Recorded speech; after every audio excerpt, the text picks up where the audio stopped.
시민만행연사 첫 번째 연사를 모시겠습니다.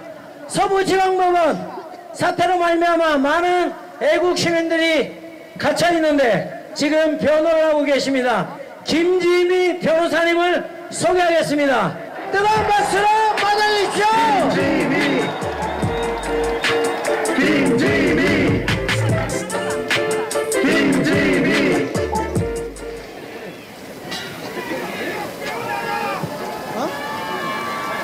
여러분 안녕하십니까? 여러분 이렇게 비가 많이 오는데 왜 여기 나와 계십니까? 우리 모두 같은 마음으로 이 자리에 모인 줄 그렇게 알고 제가 서울에서 왔습니다. 선관위 비위를 지적하면 명예훼손으로 고발당하고 부정선거 얘기하면 내란 선동죄로 고발당합니다. 거대 야당은 여론조사까지 검열하려는 법안을 발의했습니다. 반대 의견을 내면 입을 틀어막습니다. 요즘 저는 2차 세계대전의 연인이 된 파시즘을 보는 것 같습니다. 여러분 알고 계실 것입니다. 지난달 18일 서부지방법원 앞에서 집회를 하다가 구금된 우리나라 국민들이 계십니다. 변호인은 물론이고 가족들과도 만나지 못하고 설 명절을 구치소에서 보냈습니다. 일주일 전 접견한 피의자는 18살로 아마 여러분께서도 보도를 통해 알고 계실 것입니다. 이번 사태로 구속된 피의자 가운데 가장 연소자로 세강대나 중형이 예상되는 상황입니다. 이틀 뒤 20일에 열린 법사위에서는 이들을 일벌백계해야 한다는 말이 나왔습니다. 일벌백계가 무엇입니까? 한 명을 본보기 삼아 무자비하고 처참하게 다스려 100사람에게 경계를 주겠다는 폭력적 방식의 처벌을 의미합니다. 넷플릭스 좀 봤다고 10대를 공개 처형하는 것, 그것이 바로 일벌백계입니다. 그러나 우리나라 헌법은 국가형벌권 발동에 있어 일벌백계를 허락한 적이 없습니다. 죄형법정주의 원칙에 어긋나는 이 발언의 출처는 법제사법위원회입니다. 나라법을 만들 때 자구를 수정하고 검토하는 국회 법제사법위원회예요. 지금 1호는 국가원수인 윤석열 대통령부터 아래로는 10대까지 구속이 되어 있습니다. 표면적으로 이들은 모두 형사 피해자이고 앞으로 기소되면 피고인이 될 것이며 재판이 끝나면 전과자 될 가능성이 있습니다. 그런데 그 위험을 감수하고도 대통령이 우리의 생떼 같은 청년들이 왜 거리로 나왔습니까? 과연 그들만 비난할 수 있겠습니까? 이제 우리가 어떻게 하면 좋겠습니까? 모레 당장 최상목 권한대행의 재판관 임명 거부에 대한 권한쟁의 심판이 열립니다. 윤석열 대통령의 형사재판은 3월부터 시작됩니다. 재판부 구성을 보시니 아셨을 것입니다. 그들의 의중은 우리의 기대나 바람과는 아주 다릅니다. 이대로 가다가는 탄핵과 대통령을 비롯한 수십 명의 국민들에 대한 형사처벌을 막기 어렵습니다. 대통령은 2년 만에 임기를 마치면 나라법이 정하는 대로 연금과 경호를 받으며 여생을 기름지게 보낼 수 있었습니다. 그런 그릇의 분이었다면 차라리 탄핵안 가결이 이해라도 되었을 것입니다. 그러나 우리가 선택한 대통령은 그런 분이 아니었습니다.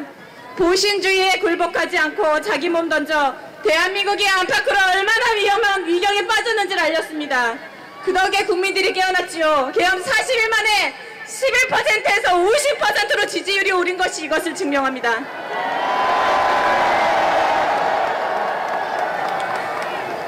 깨어난 여러분의 분노가 얼마나 큰지 압니다만 우리는 분노하는 것만으로는 나라를 구할 수 없습니다. 이 분노를 동력 삼아서 기도해야 합니다. 우리는 목소리를 내야 합니다. 윤석열 대통령이 구치소에서 선택하신 방법은 하나님의 말씀 앞에 엎드리는 것이었습니다. 저는 그것을 보고 이 자리에 나올 것을 결심했습니다. 세이브 코리아 어떻게 구해야 하는지에 대한 답을 제가 찾고 여기에 섰습니다. 하나님께서 예레미야를 통해 주시는 말씀을 읽겠습니다. 이스라엘의 족속아, 이 토기장이가 하는 것 같이 내가 능히 너희에게 행하지 못하겠느냐. 이스라엘 족속아, 진흙이 토기장의 손에 있음 같이 너희가 내 손에 있느니라.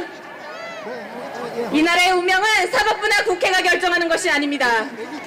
재판석에 앉은 자에게는 판결하는 영이 되시고 성문에서 싸움을 하는 자에게는 물리칠 힘을 주시는 하나님의 손에 대한민국이 들려 있습니다. 여러분 그걸 믿기 때문에 여기 오신 건 아닙니까? 하나님 앞에 열방은 지금 떨어지는 빗방울 동성의 물 한 방울에 불과합니다.